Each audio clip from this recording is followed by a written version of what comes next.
Bangkai paus yang belum diketahui jenisnya ditemukan terdampar di pantai Batu Lumbang, Banjar Batu Lumbang, Desa Antap, Kecamatan Selemadeg, Tabanan, Sabtu 1 April.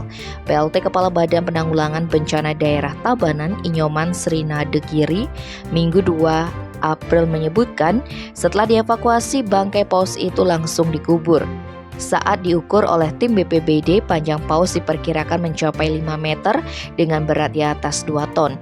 Menurut Srinade, bangkai paus itu ditemukan sudah dalam kondisi membusuk dan kulitnya terkelupas. Bangkai paus itu ditemukan terdampar dan nyangkut di batu karang oleh masyarakat pada Sabtu pagi sekitar pukul 10 WITA. Penyebab kematian paus tersebut belum dapat dipastikan, namun diduga karena cuaca yang terjadi di perairan Laut Pulau Jawa. Tim laboratorium Dinas Kelautan Tabanan masih melakukan pengecekan terhadap bangkai tersebut karena kemungkinan paus ini merupakan salah satu jenis hewan yang dilindungi. Tim Bali Express melaporkan.